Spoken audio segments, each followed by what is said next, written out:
నమస్కారం భక్తులారా, భక్తి క్రోనికల్ ఛానల్ కి స్వాగతం. ఓం శ్రీ గణేశాయ నమః.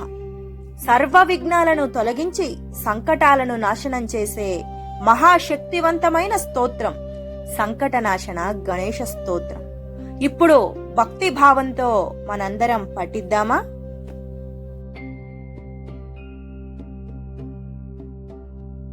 ప్రణమ్య శిరసా దేవం గౌరీపుత్రం వినాయకం భక్తవాసం స్మరే నిత్యం ఆయు కామార్థ సిద్ధియే. ప్రథమం వక్రతుండం చ ఏకదంతం ద్వితీయకం తృతీయం కృష్ణపింగాక్షాం గజవక్త్రం చతుర్దకం లంబోధరం పంచమం చ షష్టం వికటమేవ చ సప్తమం విఘ్నరాజం చ ధూమ్రవర్ణం తదాష్టమం నవమం ఫలచంద్రం చ దశమం తు వినాయకం ఏకాదశం గణపతిం ద్వాదశం తు గజాననం ద్వాదశైతాని నామాని త్రిసంధ్యం యః పఠేన్నరః న చ విఘ్నభయం తస్య సర్వసిద్ధికరం ప్రభో. విద్యార్థి లభతే విద్యాం ధనార్థి లభతే ధనం పుత్రార్థి లభతే పుత్రాన్ మోక్షార్థి లభతే గతిం.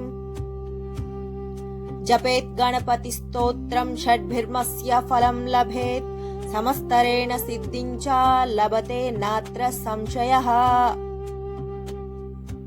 అష్టోభ్య బ్రాహ్మణభ్య చ లిఖిత్వా యః సమర్పయాత్ తస్య విద్యా భవేత్ సర్వగణేశస్య ప్రసాదతః.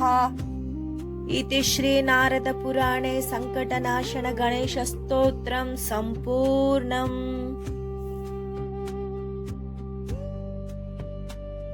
ఈ సంకటనాశన గణేశ స్తోత్రాన్ని నిత్యం పఠించడం వల్ల సర్వ విఘ్నాలు తొలగి సంపద విద్య విజయాలు సిద్ధిస్తాయి.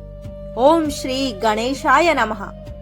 ప్రతి భక్తుడికి వినాయకుడు ఆశీస్సులు ఉండాలని ఆ గణపతిని మనస్ఫూర్తిగా కోరుకుంటున్నాను. వీడియో నచ్చితే లైక్ చేయండి, షేర్ చేయండి. మరెన్నో ఇలాంటి వీడియోస్ కోసం మా భక్తి క్రోనికల్ ఛానల్ ని సబ్స్క్రైబ్ చేసుకోండి. Thanks for watching.